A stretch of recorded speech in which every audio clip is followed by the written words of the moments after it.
Hi guys, welcome to my YouTube channel. ఈ రోజు అయితే అరుణాచలం వచ్చేసిన. నా వెనకాల మీకు రాజగోపురం కనిపిస్తుందేమో చూడండి. ఇది రాజగోపురం. కొంచెం కన్స్ట్రక్షన్ జరుగుతుంది ఇక్కడ. సో ఇక్కడ నుంచి గిరి ప్రదక్షిణ స్టార్ట్ చేస్తాం మేము ఇప్పుడు. కానీ ఏ టైం అవుతుందో తెలియదు. అంటే మేము గిరి ప్రదక్షిణ ఇప్పుడు చేసి దర్శనము నాకు తెలిసి అయిపోతుంది ఈరోజు నైట్. వీడియో అయితే మొత్తం చూడండి. దారిలో వచ్చే గుళ్ళు అన్ని మీకు చూపిస్తా. ప్రతి ఒక్క గుడి నేను విజిట్ అయ్యి దర్శించుకొని నేను మీకు చూపిస్తా. కన్స్ట్రక్షన్ జరుగుతుంది. ఇప్పుడే గిరి ప్రదక్షిణ స్టార్ట్ అయింది అది. సో కన్స్ట్రక్షన్ అయితే అమ్మో చాలా జరుగుతుంది. ఎట్లా నడవాలి అయితే ఇంద్రలింగం దగ్గరకు వచ్చినాం. ఇంద్రలింగం దగ్గర దర్శించుకొని నెక్స్ట్ గుడి మీకు చూపిస్తాం. ఇంద్రలింగం అయితే మేము దర్శించుకున్నాం. నెక్స్ట్ మేము వేరే టెంపుల్కి వెళ్తున్నాం, అది నేను చూపిస్తాను. సో వీళ్ళైతే శివుడి భక్తులు, నయనారులు 63 మెంబర్స్ ఉంటారంట వీళ్ళు. సో ఇక్కడ మీకు చూపిస్తా బయట నుంచి గుడి ఏ గుడియో. సెకండ్ గుడి ఇంద్రలింగం తర్వాత మేము ఇదే దర్శించుకోవడానికి వచ్చినాం. సెకండ్ గుడి అయితే మేము ఈ గుడి దర్శించుకున్నాం. దీని లోపల అమ్మవారు ఉన్నారు, ప్లస్ శివుడి భక్తులు 63 మెంబర్స్ ఉంటారు. 63 మంది నయనారులు అంటారంట వాళ్ళని. సో నెక్స్ట్ గుడికి నేను కూడా దర్శించుకుంటా. చూడండి లాస్ట్ వరకు. వీడియో నచ్చితే అయితే లైక్ చేయండి, షేర్ చేయండి, కమెంట్ చేయండి. ఇప్పుడే మేము రాజగోపురం బ్యాక్ సైడ్ నుంచి మళ్ళీ ఇటు నుంచి బ్యాక్ వెళ్ళిపోతాం. ఆపోజిట్ కొండ చూస్తున్నారు కదా. సో ఇప్పటికీ ½ అవర్ అయింది స్టార్ట్ అయ్యి. సో ఇంకెంతసేపు పడుతుందో మీకు చూపిస్తా. వీడియో లాస్ట్ వరకు చూడండి. మీకు గోపురం వెనకాలనే వినాయకుడి గుడి ఉంటుంది. ఇది కూడా దర్శించుకోండి మీరు తప్పకుండా. సో అన్ని గుళ్ళు చూపిస్తా ఆల్మోస్ట్ నేను.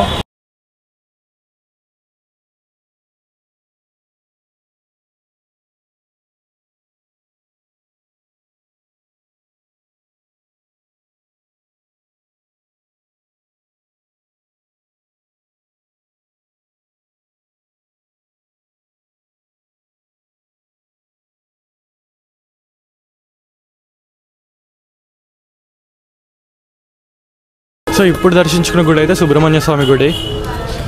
చెప్పాలంటే చాలా గుళ్ళు ఉన్నాయి. అసలు మీరు ఏదైనా ఈ వీడియో చూడండి, మీకు కరెక్ట్ అర్థమైపోతాయి ఎన్ని గుళ్ళు ఉన్నాయి అని చెప్పి. అండ్ ఇంకా ఎంతసేపు పడుతుంది మీకు దర్శనానికి అని చూపిస్తాం మొత్తం. సో లాస్ట్ వరకు చూడండి. నా వెనకాలైతే రష్ చూడండి, చాలామంది ఉన్నారు. ఈ టైంకి దర్శనం చెప్పాలంటే మార్నింగ్ బాగుంటుండే, కానీ కొంచెం లేట్ అయిపోయారు. సాయంత్రం వచ్చినాం. సో ఇక్కడైతే చాలామంది ఉన్నారు. ఎంతసేపు పడుతుందేమో.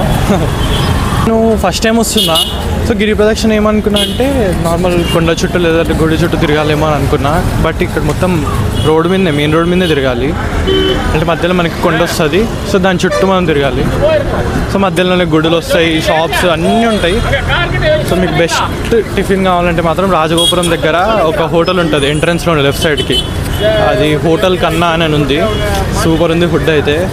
అందరు అన్నారు అంటే మంచిగా కొంచెం బాగుండదు అది ఇది అని చెప్పి, కానీ సూపర్ ఉండే, బాగుంది. సో ఎగ్జాక్ట్ లొకేషన్ మీకు కావాలంటే కమెంట్ చేయండి, నేను మీకు పెడతా కరెక్ట్ ఎక్కడ ఉందని. సో మీకు పంచభూత లింగాలు తెలుసు కదా, దాంట్లో అరుణాచలంది అగ్నిలింగం. సో 5 లింగాలలో ఒక లింగం ఇది.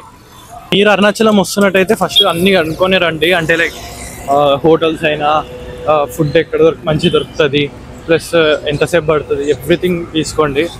ఎందుకంటే ఏం తెలియకుండా నార్మల్గా ఇప్పుడు వచ్చినాం అనుకో ఫస్ట్ టైం, కొంచెం కన్ఫ్యూజన్ ఉంటుంది. సో మంచిగా యూట్యూబ్లో మీరు చూడొచ్చు, చాలా వీడియోస్ ఉంటాయి, అవి చూసారండి, కొంచెం నాలెడ్జ్ వస్తుంది.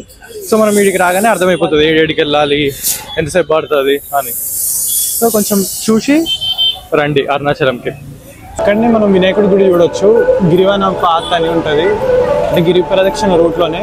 దీని కరెక్ట్ ఆపోజిట్ మనకి అగ్ని తీర్థం కనిపిస్తుంది. సో అక్కడ కూడా మీరు దర్శించుకొని మళ్ళీ మీ గిరి ప్రదక్షిణ స్టార్ట్ చేయొచ్చు. ఇక్కడైతే చాలామంది డబ్బులు అడుగుతున్నారు, కానీ మీరు ఒకవేళ వస్తున్నట్టయితే కాయిన్స్ పెట్టుకొని రండి.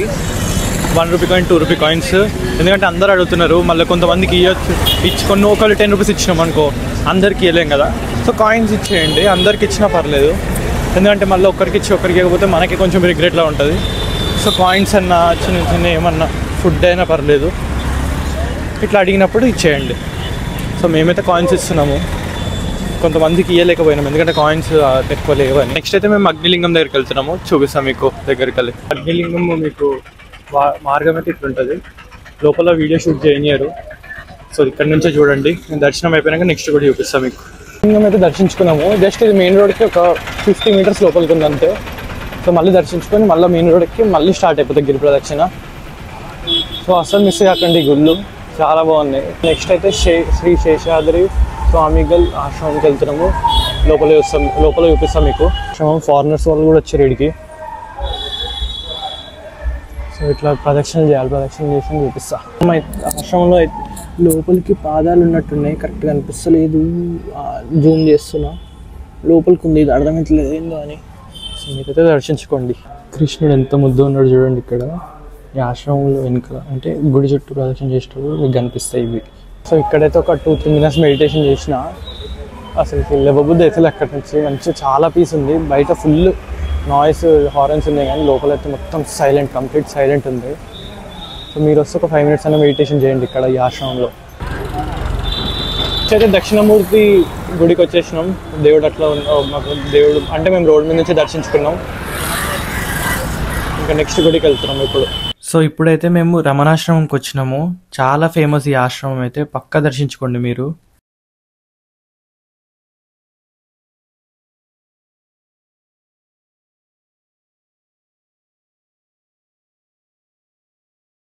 సో ఇవైతే రమణ మహర్షి యూజ్ చేసిన వస్తువులు.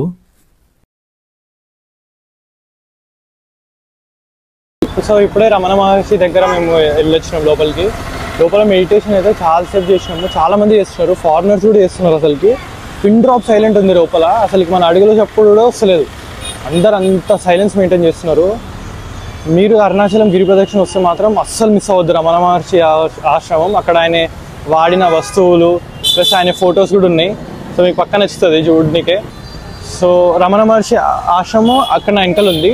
నా ముందైతే మీకు స్వయంభూ గణేశుడి గుడి ఉంది, ఇదే స్వయంభూ గణేష గుడి. సో లోపల మనకి వినాయకుడు ఉంటాడు. సో నెక్స్ట్ గుడికి వెళ్ళి నేను మీకు చూపిస్తాను వీడియో. వినాయకుడి గుడిలో అయితే మనకి మీనాక్షి అమ్మ వారి జుట్టు హెయిర్ కనిపిస్తుంది, వేరే గుళ్ళలో అయితే అంత కనిపించదు, రేర్గా కనిపిస్తుంది. సో ఇక్కడైతే మనకి మంచి గొప్పలాగా కనిపిస్తుంది. అది మనం దర్శించుకుంటే మాత్రం చాలా పుణ్యం అంట, ఇప్పుడే చెప్పాడు పంతులు. సో ఇక్కడికి వచ్చే రమణ మహర్షి కరెక్ట్ ఆపోజిట్ ఈ గుడి ఉంటుంది. సో మీనాక్షి అమ్మ కూడా ఉంటుంది గుడిలో, గణేశుడి గుడిలో. సో మేము అస్సలు మిస్ అవ్వకండి. వినాయకుడి గుడి ఇప్పటికి మేము ఒక 3 to 4 గుళ్ళు తిరిగినాము. వినాయకుడి గుళ్ళు చాలా ఉన్నాయి. ఇక్కడైతే యోగి రామ్ సూరత్ కుమార్ ఆశ్రమం ఉందంట, మేమైతే అక్కడికి వెళ్తలేము, ఇటు లోపలికి అంటది. సో నెక్స్ట్ మళ్ళీ మేము స్టార్ట్ చేస్తున్నాం గిరి ప్రదక్షిణ. మనకి ఇంత మంచి గుడి కనిపిస్తుంది. సో లోపల అయితే చాలా బాగుంది, చూపిస్తాం మీకు కూడా. ఇక్కడ చూడండి అమ్మవారు అందరిని ఇక్కడ పెట్టారు, అమ్మవారు చిన్న చిన్న విగ్రహాలు ఇక్కడ ఉన్నాయి. ఇక్కడ చూడండి అమ్మవారు అందరు ఉన్నారు ఇక్కడ. చాలా బాగుంది ఈ గుడి, అస్సలు మిస్ కాకండి ఇది కూడా. ప్రదక్షిణ అంటే డైరెక్ట్ ఇట్లా రాజగోపురం నుంచి స్టార్ట్ చేసి రాజగోపురం దగ్గర ఎండ్ చేస్తాం అనుకున్నా, కానీ కాదు.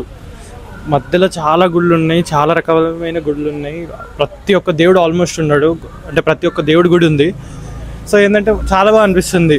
అంటే నార్మల్ ఒట్టి ప్రదక్షిణలా కాకుండా మంచి ఒక్కొక్క దగ్గర ధ్యానం చేసుకుంటా కొంచెంసేపు కూర్చొని అలా వస్తే చాలా బాగుంది. సో మీరు కూడా వచ్చినప్పుడు అన్ని గుళ్ళు కవర్ చేయండి పక్కా. అమ్మవారు అయితే చాలా బాగున్నారు ఇక్కడ చూడండి. సో ఇప్పుడైతే మేము శ్రీ ఆరుముగం స్వామి టెంపుల్ దగ్గరికి వచ్చేసినాం, అంటే సుబ్రహ్మణ్య స్వామి టెంపుల్ ఇది. సో నేను మీకు లోపల కూడా చూపిస్తాను ఎలా ఉంటుందో. సో లోపలైతే ప్లేస్ చాలా బాగుంది.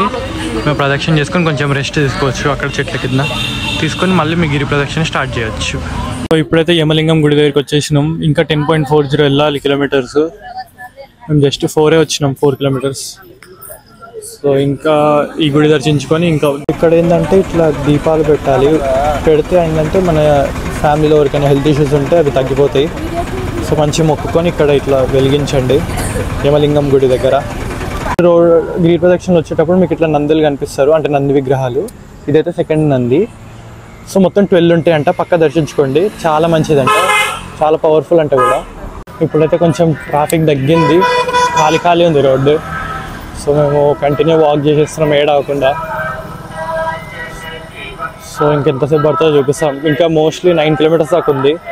మేము అన్ని గుళ్ళు మంచిగా దర్శించుకొని అన్నీ మీకు చూపిస్తున్నా, కొంచెం టైం పడుతుంది. సో నెక్స్ట్ డే కూడా చూపిస్తాం మీకు. సో నెక్స్ట్ అయితే మనం దుర్వాసగా మహర్షి టెంపుల్ వచ్చేసినాం. ఇక్కడ ఏంటంటే అందరు మొక్కులు ఇట్లా కోరుకొని ఇట్లా ఒక్కొక్క రాయి మీద ఇట్లా పెడతారు. అది చూడండి మొక్కులు ఇట్లా ఇక్కడ పెడితే కోరికలు నెరవేరుతాయంట. సో మీరు వచ్చినప్పుడు కూడా చూసి ఇక్కడ చేయండి, ఇట్లా అంటే ఇట్లా పెట్టండి. సో ఇప్పుడైతే నిరుతిలింగం దగ్గరికి వచ్చినాం. సో ఇక్కడ నుంచి ఇంకా 7 kilometers ఉంది. ఎంత టైంలో మేము కవర్ చేస్తామో చూద్దాం. సో నెక్స్ట్ అయితే మనం సుబ్రహ్మణ్య స్వామి టెంపుల్ వచ్చేసినాం. ఇక్కడ ప్రత్యేకత ఏంటంటే సుబ్రహ్మణ్య స్వామి నవ్వుకుంటూ ఉంటాడు, చాలా బాగున్నాడు. లోపల వీడియో తీయనీయలేదు, అందుకని నేను బయటికి వెళ్ళి తీస్తున్నా. పక్కా విజిట్ అవ్వండి ఈ గుడి అయితే. సో ఇక్కడ చూడండి జింకలు దగ్గరకు వచ్చినాయి, దీనికి తినిపించచ్చు కూడా మనం. దగ్గరికి వచ్చినాయి చూడండి జింకలు.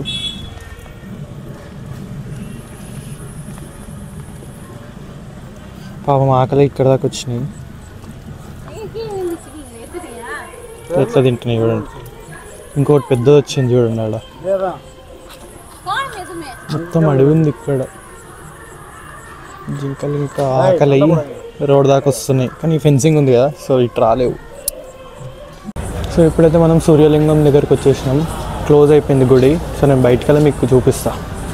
సో మీకు అక్కడ కనిపిస్తుంది కదా, అది సూర్యలింగం, చూసుకోవచ్చు. కొంచెమే కనిపిస్తుంది, నేను జూమ్ చేసి చూపిస్తున్నా మీకు. నెక్స్ట్ అయితే మేము వరుణలింగం దగ్గరికి వచ్చేసినాం. ఇంకా 7.20 కిలోమీటర్స్ అయితే మాది గిరి ప్రదక్షిణ కంప్లీట్ అవుతుంది. నెక్స్ట్ మేము కాలగురు టెంపుల్కి వచ్చినాం. ఇక్కడ దర్శనం చేసుకొని మళ్ళీ ఇప్పుడు వేరే గుడికి వెళ్తున్నాం. పక్కనే మనకి సంగు స్వామి ఆశ్రమం కూడా ఉంటుంది, ఇది కూడా మీరు దర్శించు. పక్కనే మనకి శ్రీ వజ్రవారాహి అమ్మన్ టెంపుల్ ఉంటుంది. మొత్తం 3 టెంపుల్స్ పక్కపక్కకే ఉన్నాయి. సో మీరు ఇక్కడ ఆగి దర్శించుకోవచ్చు. ఇప్పుడైతే మనము శివుడు భక్తుడు మాణిక్యవాచకర్ గుడిలో ఉన్నాము. ఇక్కడ స్పెషాలిటీ ఏంటంటే, ఇక్కడ ఈ భక్తుడి స్పెషాలిటీ ఏంటంటే ఈయన పద్యాలు రాస్తుండే అంట శివుడి మీద. సో శివుడికి అది నచ్చి ఆయన వచ్చి రాపించుకుండంట కింద, అంటే ఇక్కడికి మన భూమి మీదకి వచ్చి రాపించుకుండంట. సో ఆయన గుడి ఇది. శివుడు కొన్ని రాపించుకొని ఆయన కూడా రాశాడంట ఆ పద్యాలు నచ్చి. సో మీరు అయితే పక్కా దర్శించుకోండి. అది కొంచెం లోపలికి ఉంటుంది, అంటే ఇక్కడ బోర్డింగ్స్ ఏం లేవు. సో మీరు కొంచెం అడిగితే తెలిసిపోతుంది మాణిక్యవాచకర్ గుడి అని. సో పక్కా విజిట్ అవ్వండి. సో మీకు కొంచెం దూరంలో ఇట్లా బోర్డింగ్స్ ఉంటాయి. సో అక్కడ మీకు రెడ్ మార్క్ కనిపిస్తుంది కదా, సో మీరు ఎక్కడ ఉన్నారో తెలిసిపోతుంది. మేమైతే ఇప్పుడు అక్కడ ఉన్నాం. సో 8 కిలోమీటర్స్ వచ్చినాం, ఇంకా 6 కిలోమీటర్స్ వెళ్ళాలి. సో నెక్స్ట్ మేము వాయులింగం దగ్గరికి వెళ్తున్నాం. ఇప్పుడైతే మేము వాయులింగం దగ్గరికి వచ్చేసినాం. ఇంకా 5.60 కిలోమీటర్స్ వెళ్ళాలి గిరి ప్రదక్షిణ పూర్తి చేయాలంటే. మీకు లింగం కనిపిస్తుంది కదా, అదే వాయులింగం. సో వాయులింగంకి అధిపతి అయితే కేతువు. రాహుకేతువులు అధిపతిగా ఉన్న క్షేత్రాలను దర్శించుకుంటే వాళ్ళ ద్వారా వచ్చిన దోషాలు ఉంటాయి కదా, అవి పోతాయంట. సో ఇప్పుడైతే మేము చంద్రలింగం దగ్గరికి వచ్చినాం. ఇంకా 4.80 కిలోమీటర్స్ అయితే గిరి ప్రదక్షిణ కంప్లీట్ అవుతుంది మాది. సో చంద్రలింగం దర్శించుకొని మళ్ళీ స్టార్ట్ అయిపోతాం.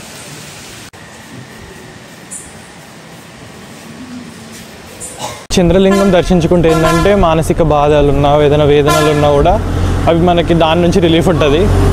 సో మనకి కనిపించే దేవుళ్ళు సూర్యుడు ఇంకా చంద్రుడు కదా, సో మనం చంద్రుడికి బాగా మొక్కుకోవాలి, ఎందుకంటే మనసుకి సంబంధించిన దేవుడు చంద్రుడు. ఇప్పుడైతే మనం కుబేరలింగం దగ్గరికి వచ్చేసినాం.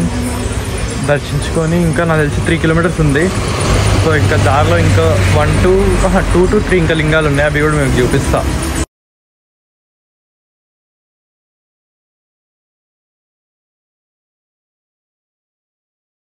కుబేరలింగం ప్రత్యేకత ఏంటంటే లక్ష్మీదేవి వచ్చి కుబేరుడికి ఇలా చెప్తుందంట, ఇక్కడికి వచ్చి దర్శించుకున్న వాళ్ళకి భోగభాగ్యాలు ఇంకా సంపదలు ఇచ్చి పంపమని.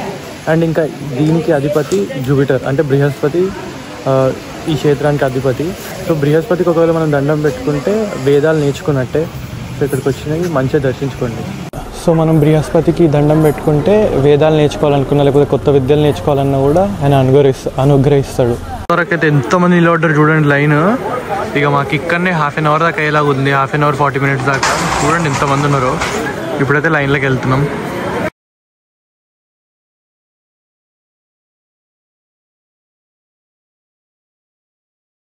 మోక్షద్వారం నుంచి వచ్చేసినాం. సో నెక్స్ట్ మేము ఎక్కడికి వెళ్తామో చూపిస్తా. మోక్షద్వారంకి వెళ్ళి వస్తే ఏమవుతుందంటే ఇంతసేపు నడిచినాం కదా, సో ఆ పెయిన్స్ నుంచి అయితే రిలీఫ్ ఉంటుందంట. నేను అబ్జర్వ్ చేసిన, కొంచెం అయితే తగ్గింది, ఇదైతే నిజం, కొంచెం అయితే తగ్గినట్టు అనిపిస్తుంది. మనం ఈసారికి జీవ సమాధి దగ్గరికి వచ్చేసినాం. ఈయనది ఏంటంటే ప్రత్యేకత 1000 times అంటే 1000 సార్లు అంగప్రదక్షిణ చేసినాక దర్శనం చేసుకుండు. మనం 14 కిలోమీటర్స్ ఒట్టిగా నడవాలంటేనే కాళ్ళు ఫుల్ నొస్తాయి, అలాంటిది 1000 times అంగప్రదక్షిణ చేసిండు. కరెక్ట్ ఆపోజిటే మనకి లింగం. ఇక్కడ దేవుడు పద్మాసన్ రూపంలో మనకి దర్శనం ఇస్తాడు. చూడండి పద్మాసన్ లాగా అనిపిస్తుంది కదా, మంచిగా కూర్చొని. దాని కిందనే మనకి పంచముఖ లింగాలు ఉంటాయి. సో మోక్షద్వారం రాగానే రైట్ సైడ్ ఉంటుంది ఇది. సో ఖచ్చితంగా దర్శించుకోండి. సో సో ఇక్కడ దర్శించుకుంటే ఏమవుతుందంటే ఇప్పుడు ఆల్రెడీ మనం ఏం వర్క్ చేస్తున్నా కూడా దాంట్లో డెవలప్మెంట్ చాలా ఉంటుందంట. సో అస్సలు మిస్ అవ్వకండి. ఇప్పుడైతే మనము ఈశాన్య లింగం దగ్గరికి వచ్చేసినాము. ఇక్కడ ప్రత్యేకత ఏంటంటే ఈశాన్య దిక్కుకి అధిపతి ఏమో శివుడు అండ్ ఈశాన్య లింగం క్షేత్రానికి అధిపతి ఏమో బుద్ధుడు. ఇక్కడ మనం జాబ్ రిలేటెడ్ అయినా ఏదైనా మొక్కుకుంటే పక్కా మంచి జరుగుతుంది. ఇక్కడ ఎప్పుడు దీపం వెలుగుతూనే ఉంటుంది. ఇదే ఇక్కడి ప్రత్యేకత. సో లింగం అయితే చూడండి. సో ఇంకా మాకైతే 1 కిలోమీటర్ ఉంది. 1 కిలోమీటర్లో మేము రాజగోపురం దగ్గరికి వెళ్ళిపోయి దర్శనం చేసుకుంటాం. సో ఫైనల్లీ ఇప్పుడైతే గిరి ప్రదక్షిణ అయిపోయింది. మాకు ఒక 4 to 5 hours పట్టింది మళ్ళీ రాజగోపురం దగ్గర రానికే. ఇంకా ఇప్పుడైతే దర్శనం చేసుకొని నేను మళ్ళీ మీకు బ్లాగ్ కంటిన్యూ చేస్తా. సో నేనైతే ఫోన్ అలౌడ్ లేదనుకున్నా గుడి లోపల, కానీ అలౌడ్ ఉంది. సో నేను మీకు గోపురం లోపలికి వెళ్ళి చూపిద్దామని చెప్పి వీడియో తీసిన. సో వీళ్ళే నయనార్లు అంటే శివుడు భక్తులు 63 మెంబర్స్ ఉంటారు కదా, గుడి లోపల కనిపిస్తారు మీకు. చూడండి గుడేమో ఇది. సో మేమైతే ఇప్పుడే దర్శనం అయింది, బయటికి వెళ్తున్నాం. సో ఈ సర్కిల్ అయితే మీకు తెలుసు కదా, ఇక్కడ నిలబడితే మనకి 9 గోపురాలు కనిపిస్తాయి. సో మీకు 9 గోపురాలు చూపిస్తా. సో అక్కడ చూస్తున్నట్టయితే 2 గోపురాలు ఉన్నాయి చూడు, 1, 2 చిన్నది, ఇది 3, అక్కడ మీకు అక్కడ 4, 5, 6, వెనకాల 7, 8, అది 9 గోపురాలు కనిపించినాయి కదా. సో ఈ సర్కిల్లో నిలబడితే అన్ని ఒక 9 గోపురాలు. సో ఈ వీడియో నచ్చినట్టయితే లైక్ చేయండి, షేర్ చేయండి, కమెంట్ చేయండి. మీరు ఎప్పుడన్నా అరుణాచలం వెళ్ళాలనుకున్నా లేదంటే మీ ఫ్రెండ్స్ అరుణాచలం వెళ్ళాలనుకున్నా కూడా వాళ్ళకి ఈ వీడియో షేర్ చేయండి, వాళ్ళకి చాలా హెల్ప్ అవుతుంది.